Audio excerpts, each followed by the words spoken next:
ഒരു വ്യക്തിയെ സംബന്ധിച്ച് മനസ്സും ശരീരവും ആരോഗ്യത്തോടെ ഇരിക്കുക എന്നത് വളരെ പ്രധാനപ്പെട്ടതാണ്. സന്തോഷമില്ലാത്തൊരു മനസ്സിൽ നമുക്കൊരു സന്തോഷമില്ലാത്ത ശരീരം തന്നെയായിരിക്കും ഉണ്ടാവുക. അപ്പോൾ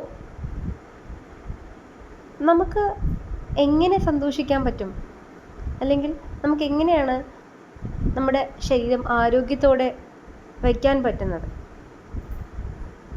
അതിന് ഏറ്റവും സിമ്പിളായിട്ട് ചെയ്യാൻ പറ്റുന്നത് ഒന്നേ ഉള്ളൂ കേട്ടോ. നിങ്ങൾ മറ്റുള്ളവരെ ബോധർ ചെയ്യുന്നത് ആദ്യം നിർത്തുക. അവരെന്ത് ചിന്തിക്കും, ഞാനത് ചെയ്താൽ അവർക്ക് വിഷമാവില്ലേ, അല്ലെങ്കിൽ അവരെന്നെ എന്തെങ്കിലും പറയില്ലേ, ഇത്തരത്തിലുള്ള ചിന്താഗതികൾ ആദ്യം മാറ്റി വയ്ക്കുക. എങ്കിൽ മാത്രമേ നമുക്ക് നമ്മളുടെ കാര്യം നോക്കാൻ പറ്റുള്ളൂ.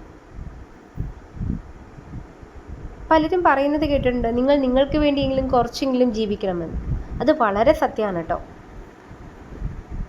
നമ്മൾ ജനിക്കുന്നതും തനിച്ചാണ്, നമ്മൾ മരിക്കുന്നതും തനിച്ചാണ്. അപ്പോൾ അതിൻ്റെ ഇടയ്ക്കുള്ള സമയം നമ്മൾ മറ്റു പലർക്കും വേണ്ടി ചിലവാക്കുമ്പോൾ അതിൽ കുറേ കാര്യങ്ങൾ, നമ്മളുടെ കാര്യങ്ങൾ നമ്മൾ വിട്ടുപോകുന്നുണ്ട്. ആ നമ്മളുടെ വിട്ടുപോകുന്ന കാര്യങ്ങളെ ശ്രദ്ധിച്ചാൽ തന്നെ നമുക്ക് സന്തോഷം കണ്ടെത്താൻ പറ്റും. വളരെ കുറച്ചല്ലേ ഉള്ളൂ ജീവിതം. നാളെ എനിക്കോ എന്ന് പോലും അറിയാത്ത ഒരു ജീവിതത്തിൽ നമ്മൾ കുറേ വറീഡായിട്ട് എന്താണ് കാര്യം? അപ്പോൾ നമുക്ക് വേണ്ടി കുറച്ച് ജീവിക്കാൻ ശ്രമിക്കുക, നമുക്ക് വേണ്ടി കുറച്ച് സന്തോഷിക്കാൻ ശ്രമിക്കുക. അത്രയേ ഉള്ളൂ ജീവിതത്തിലെ വളരെ സീക്രട്ട് എന്ന് പറയുന്നത് കേട്ടോ.